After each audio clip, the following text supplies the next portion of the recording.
खबर है नाज़रीन वो ये है कि मुकेश कुमार चावला साहब के घर पर जब नैब का छापा पड़ा और वहां पर तहकीकात की गई और दीवारें तोड़ी गई तो पता चला कि जनाब उनके घर से 6,000 करोड़ रुपए जो है वो बरामद हुए हैं और उसके बाद उन्हें गिरफ्तार किया गया। और जब उनके नौकर के घर को जनाब देखा गया, वहां पर छानबीन की गई तो उनके घर की भी बिल्कुल यही हालत थी। वहां पर भी जो है मुख्तलिफ चीजों के अंदर ये रकम जो थी डॉलर्स और रियाल, दिनार और इसी तरह यूरो के अंदर कन्वर्ट करके रखी हुई थी। ये सिर्फ पाकिस्तानी रुपीस के अंदर नहीं थी। इसके साथ साथ नाज़रीन जब उस नौकर से इन्वेस्टिगेशन की गई तो पता चला कि उनके फर्दर आगे नौकर हैं कि जिनके घरों के अंदर जो है ये तमाम तर चीजें पड़ी हुई थी। अब नाज़रीन नैब का जो अफसर जो कुछ बता रहा है वो मैं आपके सामने रखता हूं और फिर मजीद तफसीलात जो है फर्दर वो मैं आपके सामने रखता हूं। नैब के एक अफसर ने नाम ना बताने की शर्त पर नाज़रीन ये चीजें बताई हैं कि एक मखसूस कमेटी जो है वो तश्कील दी जा चुकी है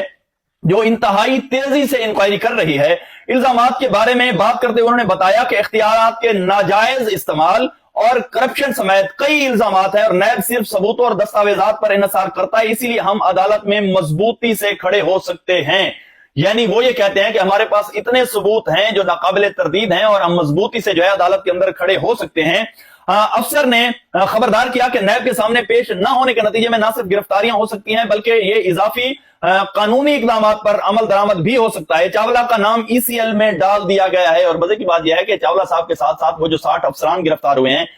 जिनको हिरासत में लिया गया, जिनके खिलाफ इंक्वायरी चल रही है, उनके और 7 अहम तरीन सूबाई वुज़रा जो हैं उनके नाम भी ECL में डाल दिए गए हैं। बावसूख ज़राए ने दावा किया है कि सिंध के साबिक वजीर का नाम एग्जिट कंट्रोल लिस्ट में डाल दिया गया है। ज़राए ने मजीद कहा कि सिंध में साबिक हुक्मरान जमात के 60 से जायद ब्लू आइड अफसरान के नाम जो है नो फ्लाई लिस्ट के अंदर डाले जा चुके हैं। नैब के कराची दफ्तर में पीपल्स पार्टी के करीबी समझे जाने वाले सरकारी अफसरान के खिलाफ जो है इंक्वायरी शुरू हो चुकी है। यानी अब पीपल्स पार्टी के गिर्द जो है वो घेरा तंग किया जा रहा है क्योंकि पीपल्स पार्टी ने गुज़श्ता 1-2-4 दिनों के अंदर जनाब